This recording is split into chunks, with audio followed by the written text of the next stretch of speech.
Colorado. So she's dead. Oh, What hospital? give me the fucking pen.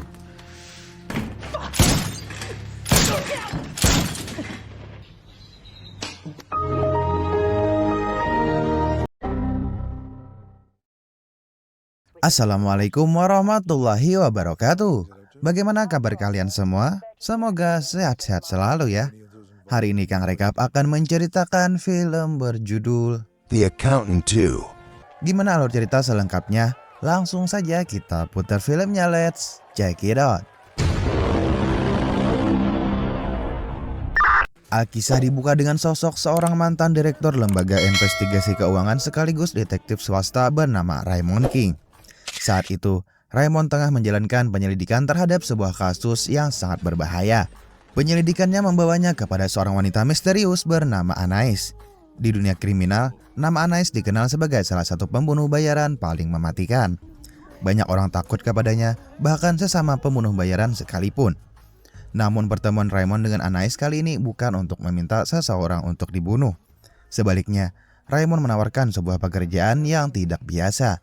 Dia meminta Anais untuk membantu mencari seorang wanita bernama Edith Sanchez, beserta putranya yang telah menghilang tanpa jejak.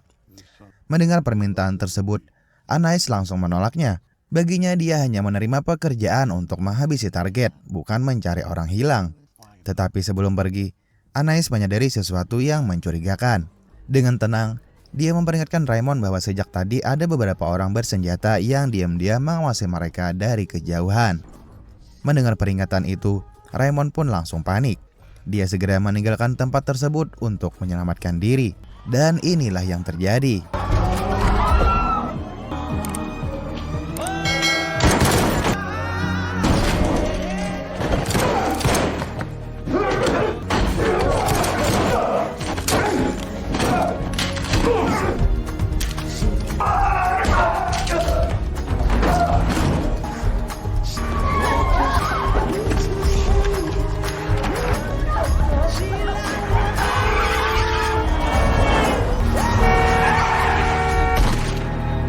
Sayangnya, meskipun berhasil lolos malam itu, nasib buruk tetap menghampiri Raymond.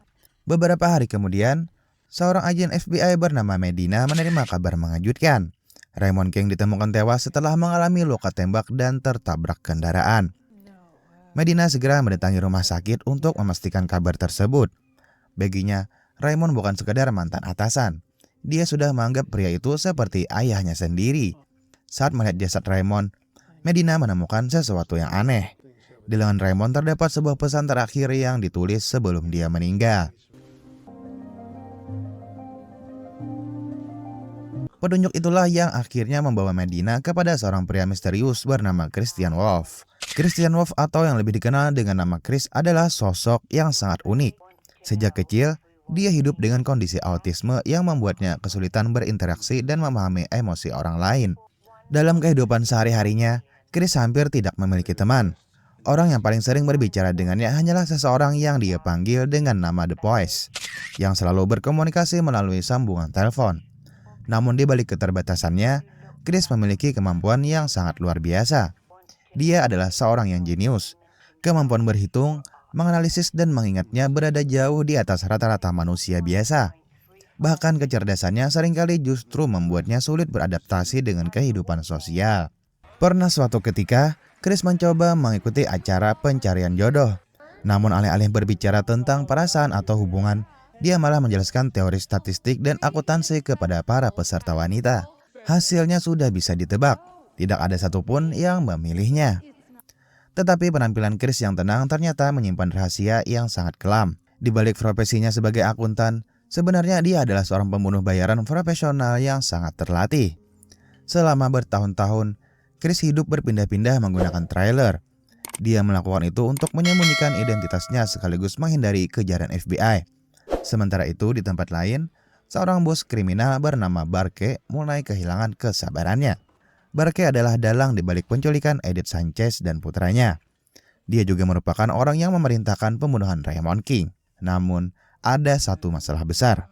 Anais ternyata masih hidup. Padahal bertahun-tahun sebelumnya, Anais hampir saja berhasil membunuh Borke. Sejak saat itu, Burke menganggap Anais sebagai ancaman terbesar dalam hidupnya. Di tengah situasi yang semakin rumit, Medina akhirnya bertemu langsung dengan Christian Wolff. Dia membawa seluruh bukti yang berhasil ditemukan dari penyelidikan Raymond. Medina ingin mengetahui siapa yang membunuh Raymond sekaligus mencari keberadaan Edith Sanchez dan putranya yang hilang. Chris pun mendengarkan semuanya dengan tenang. Meski tidak menunjukkan emosi, dia merasa memiliki kewajiban untuk membantu. Bagaimanapun juga, Raymond adalah salah satu orang yang pernah mempercayainya. Malam itu juga, Chris mempelajari seluruh dokumen penyelidikan seorang diri.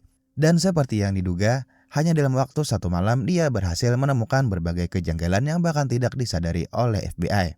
Keesokan harinya, Christian Wolff dan Medina mulai melakukan penyelidikan. Petunjuk pertama membawa mereka ke sebuah pabrik pizza yang pernah menjadi tempat Edith Sanchez bekerja sebelum menghilang. Saat tiba di sana, mereka langsung menemui pemilik pabrik dan menanyakan keberadaan Edith. Namun pria itu dengan tegas membantah. Dia bersikeras bahwa tidak pernah ada karyawan bernama Edith Sanchez yang bekerja di tempatnya.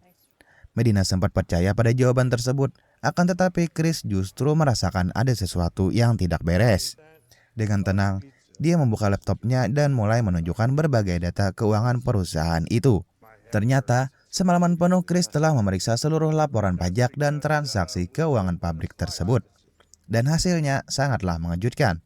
Dia menemukan adanya praktik pencucian uang dalam jumlah besar. Bahkan, dia dapat menjelaskan setiap transaksi ilegal itu dengan sangat rinci. Pemilik pabrik pun mulai panik. Namun dia masih mencoba menyangkal semuanya. Melihat hal itu, Chris akhirnya mengambil langkah yang lebih tegas.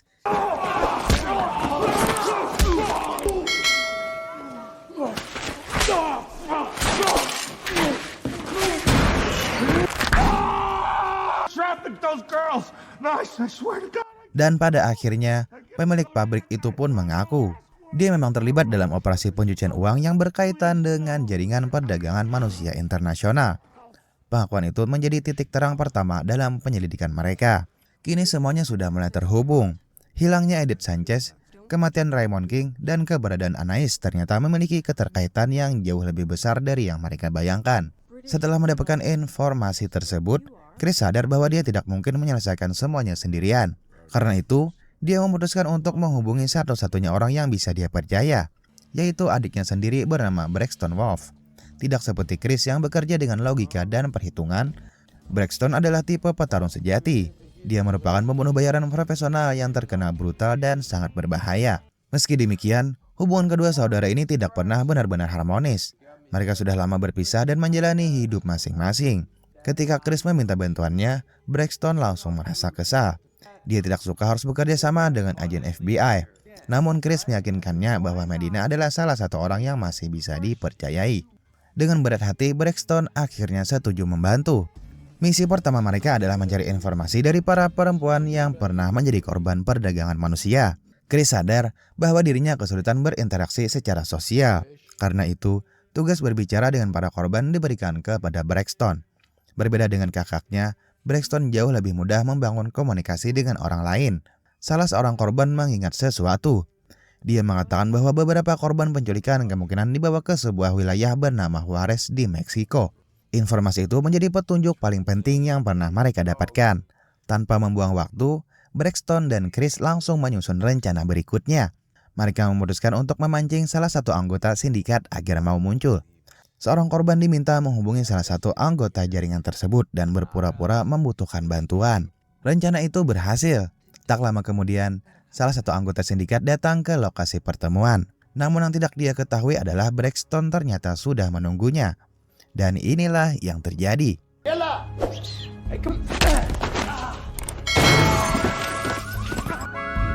Guess I hit him hard. Get my shit. That's pretty hard. We detained him. Detain anyone. Sementara itu, Medina mulai merasa tidak nyaman dengan metode yang digunakan oleh Chris dan Braxton. Baginya apa yang mereka lakukan sudah melewati batas hukum. Penculikan, ancaman, dan kekerasan bukanlah cara yang dapat dibenarkan. Di tengah perdebatan itu, Medina menerima kabar buruk lainnya. Tim investigasi berhasil menemukan jasad suami dan ayah dari Edith Sanchez. Keduanya telah dibunuh dengan kejam. Namun yang lebih mengkhawatirkan, keberadaan Edith dan putranya masih tetap menjadi misteri. Beberapa hari kemudian, Medina kembali menemui Chris.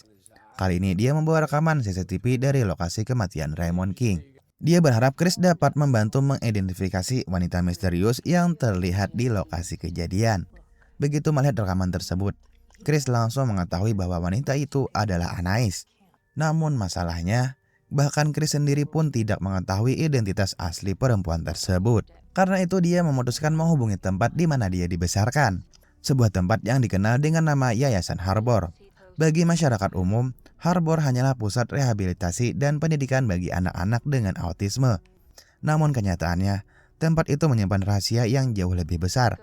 Di sanalah anak-anak dengan kemampuan luar biasa dilatih menjadi ahli teknologi, peretas, dan analis intelijen kelas dunia.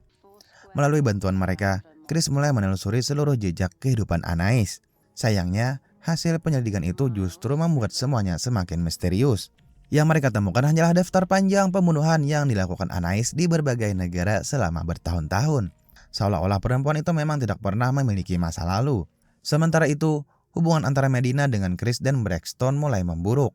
Medina merasa kedua bersaudara itu sudah bertindak terlalu jauh. Mereka tidak hanya melanggar hukum, tetapi juga melibatkan anak-anak di Yayasan Harbor untuk melakukan investigasi. Bagi Medina, hal itu sama sekali tidak bisa dibenarkan. Dia pun memutuskan untuk menghentikan kerjasama mereka. Namun, keputusan tersebut justru membuat Braxton marah besar. Menurutnya Medina terlalu naif. Dia menganggap dunia tidak bisa diselesaikan hanya dengan prosedur hukum dan aturan birokrasi. Braxton bahkan menuduh bahwa banyak orang di dalam lembaga penegak hukum sendiri yang sebenarnya sudah korup. Akhirnya, Medina memilih pergi dan melanjutkan penyelidikannya seorang diri. Dengan cara yang berbeda, Medina membawa salah satu anggota sindikat yang sebelumnya berhasil ditangkap oleh Chris dan Braxton. Dia berharap pria itu bersedia bekerja sama jika diperlakukan sesuai hukum. Medina bahkan menyediakan pengacara untuk melindunginya, namun semua usahanya sia-sia. Pria tersebut tetap memilih bungkam. Dia tidak mau mengungkapkan sedikit pun informasi tentang Edith maupun anaknya. Tanpa disadari oleh Medina, seseorang sedang mengawasinya dari kejauhan. Di sebuah gedung yang berhadapan langsung dengan kantor FBI, seorang pembunuh bayaran bernama Cobb telah bersiap dengan senapan laras panjangnya. Dia dikirim langsung oleh Barke. Tujuannya hanya satu, yaitu membunuh siapapun yang berpotensi memojokkan rahasia organisasi mereka. Ronald. So she's dead. Oh. What hospital? Give me the fucking pen.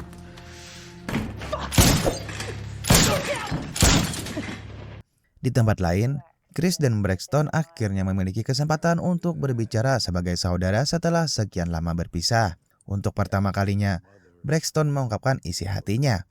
Dia merasa bahwa Chris sebenarnya tidak pernah merindukannya. Padahal, sejak kecil mereka dipisahkan oleh keadaan dan menjalani kehidupan yang sangat berbeda. Chris pun hanya bisa terdiam, bukan karena dia tidak peduli, tetapi karena kondisi autisme yang dia miliki membuatnya kesulitan mengekspresikan emosi seperti kebanyakan orang lain. Braxton yang memahami hal itu ingin mencoba membantu kakaknya dengan caranya sendiri. Dia mengajak Chris pergi ke sebuah bar untuk belajar berinteraksi dengan perempuan. Braxton bahkan dengan percaya diri mengatakan bahwa malam itu dia akan mengajari kakaknya cara mendapatkan pasangan. Awalnya Chris terlihat canggung. Namun setelah mendapat beberapa arahan, dia memberanikan diri mendekati seorang wanita. Sayangnya, cara Chris berbicara tetap saja terlalu jujur dan terlalu logis. Dia bahkan langsung mengajak wanita tersebut untuk pergi ke motel terdekat. Situasi pun menjadi sangat canggung. Sebelum sempat keadaan membaik, 3 orang preman tiba-tiba datang dan mulai mengganggu mereka. Dan inilah yang terjadi.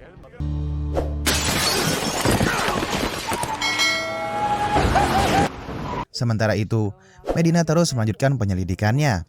Dia mendatangi sebuah pusat penelitian medis yang diduga pernah merawat Edith Sanchez beberapa tahun sebelumnya. Dan di sanalah semuanya mulai terungkap. 8 tahun yang lalu, Edith Sanchez pernah ditemukan dalam kondisi kritis setelah menjadi korban kekerasan brutal dari sebuah organisasi kriminal. Dia mengalami luka parah di sekujur tubuh dan hampir kehilangan nyawanya. Akibat cedera yang sangat serius, Edith harus menjalani berbagai operasi rekonstruksi wajah. Namun bukan itu yang membuat Medina terkejut. Saat melihat foto hasil operasi tersebut, Medina menyadari sebuah fakta yang mengubah seluruh kasus ini. Perempuan yang selama ini mereka kenal sebagai Anais ternyata adalah Edith Sanchez. Selama ini, mereka sebenarnya mencari orang yang sama. Edith Sanchez tidak pernah benar-benar menghilang. Dia hanya hidup dengan identitas baru. Dan yang lebih mengejutkan lagi, setelah menjalani berbagai pemeriksaan, para dokter menemukan bahwa Edith memiliki kondisi neurologis yang sangat langka. Dia menderita sindrom Savant. Kondisi tersebut memberinya kemampuan luar biasa yang jauh melampaui manusia pada umumnya. Dia memiliki kecerdasan ekstrim dan kemampuan analisis yang sangat tinggi. Namun, sebelum proses penelitian terhadap dirinya selesai dilakukan, Edith berhasil melarikan diri dari fasilitas tersebut. Sejak saat itulah dunia mengenalnya dengan nama baru, yaitu Anais. Di waktu yang hampir bersamaan, sebuah perintah pembunuhan baru mulai beredar di dunia bawah tanah. Targetnya adalah satu orang, yaitu Medina. Di saat yang sama, Chris sedang beristirahat di trailer miliknya. Tiba-tiba, The Poise menghubunginya dengan nada panik. Mereka berhasil mendeteksi adanya ancaman serius terhadap Medina. Tanpa membuang waktu sedikit pun, Chris segera mengambil senjatanya dan melaju secepat mungkin menuju rumah Medina. Tetapi dia sadar, kemungkinan besar dirinya sudah terlambat. Dan benar saja, saat Chris masih berada di perjalanan, Anais sudah berada lebih dahulu tiba di rumah Medina. Dengan tenang, dia berhasil masuk tanpa diketahui siapapun. Medina yang menyadari kehadiran seseorang segera berusaha melawan. Namun kemampuan Anais berada jauh di atas dirinya. Literally, your name is not Mary Beth.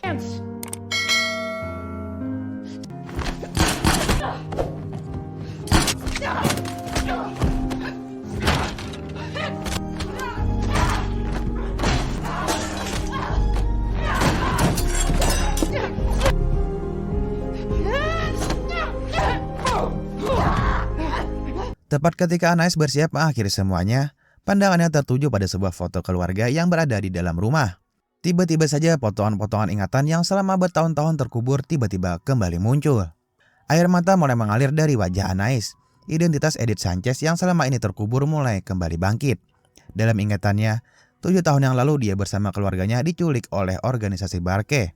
Mereka disiksa, dipisahkan dan dijadikan komoditas perdagangan manusia. Sejak saat itu, hidupnya berubah menjadi neraka. Beberapa saat kemudian, akhirnya Chris tiba di lokasi. Dia menemukan Medina dalam kondisi kritis, sementara Anais berdiri dengan wajah penuh kebingungan dan kesedihan. Chris kemudian memberitahu Anais sebuah fakta yang sangat penting. Kemungkinan besar putranya masih hidup, dan petunjuk mengenai keberadaan anaknya mengarah ke Juarez, Meksiko. Mendengar hal itu, Anais tidak mengatakan apapun. Dia hanya menatap Chris sesaat, lalu pergi meninggalkan tempat tersebut. Sementara itu, Medina yang terluka parah segera dilarikan ke rumah sakit untuk mendapatkan pertolongan. Di tempat lain, Barke akhirnya mengetahui identitas asli Anais. Dia baru menyadari bahwa pembunuh bayaran yang selama bertahun-tahun dia takuti ternyata adalah Edith Sanchez. Barke tahu jika Edith berhasil menemukan anaknya, maka dirinya tidak akan memiliki kesempatan untuk hidup. Karena itu, dia mengambil keputusan yang sangat kejam. Dia memerintahkan anak buahnya untuk mengeksekusi seluruh anak yang selama ini mereka culik. Bukan dengan cara ditembak, melainkan dengan cara dikubur hidup-hidup di tengah gurun Meksiko. Keesokan harinya, Chris dan Braxton langsung bergerak menuju Juarez, Meksiko. Mereka tahu waktu mereka sangat terbatas.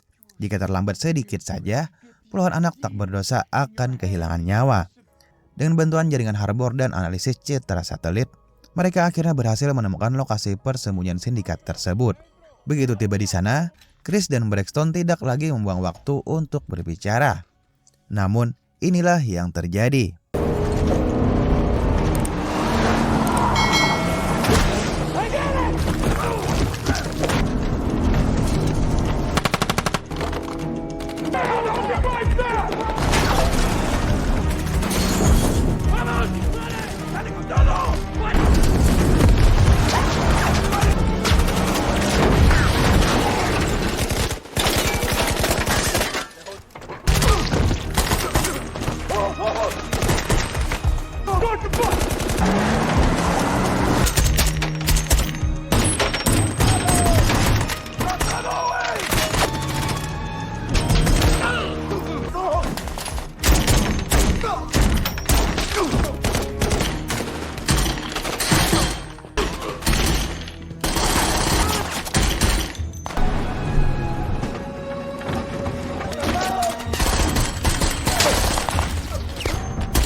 Dan di tengah baku tembak yang sangat sengit itu, sebuah peluru akhirnya mengenai Braxton. Tetapi Braxton terus memaksa Chris untuk tetap melanjutkan misi. Dia mengatakan bahwa menyelamatkan anak-anak jauh lebih penting daripada dirinya. Dengan berat hati, Chris kembali bergerak maju. Setelah melalui pertempuran yang sengit, mereka akhirnya berhasil mencapai lokasi eksekusi di tengah gurun. Di sana, puluhan anak sudah bersiap untuk dikubur hidup-hidup. Tanpa ragu, Chris dan Braxton melancarkan serangan terakhir mereka. Dan terjadilah pertempuran sengit ini.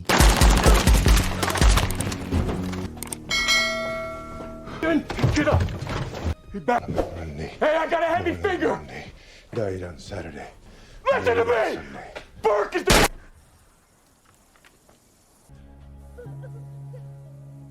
Berkat kemampuan tempur dan kerjasama yang luar biasa, kedua bersaudara itu akhirnya berhasil mengalahkan seluruh anggota sindikat.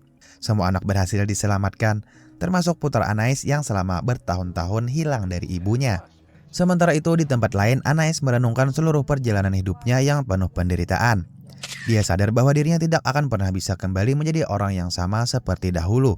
Namun, sebelum memulai kehidupan baru, masih ada satu urusan yang harus dia selesaikan, yaitu Barke.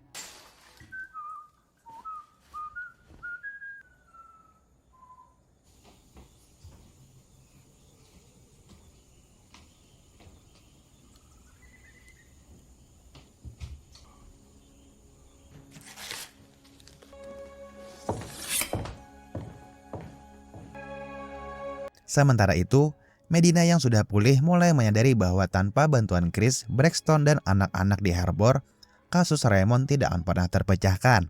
Dia akhirnya mendatangi Yayasan Harbor dan menyampaikan rasa terima kasihnya. Dia juga meminta maaf atas semua kesalahpahaman yang pernah terjadi. Di sisi lain, Chris dan Braxton membawa putra Anais ke Yayasan Harbor agar dia bisa mendapatkan kehidupan yang lebih baik. Mereka tahu bahwa Anais telah memilih jalannya sendiri. Ia memilih menghilang dari dunia karena jauh di dalam hatinya, Anais percaya bahwa anaknya pantas mendapatkan masa depan tanpa bayang-bayang seorang ibu yang pernah menjadi pembunuh bayaran. Dan film pun selesai. Gimana menurut kalian tentang alur ceritanya? Bagaimanapun juga akan lebih seru jika kalian menonton langsung film selengkapnya di platform streaming kesayangan kalian masing-masing. Terima kasih banyak sudah nonton sampai akhir dan mohon maaf jika masih banyak kekurangan. Silahkan drop kritik membangun di kolom komentar. Jangan lupa like jika suka dan subscribe untuk rekap film menarik lainnya. Assalamualaikum and see you next time.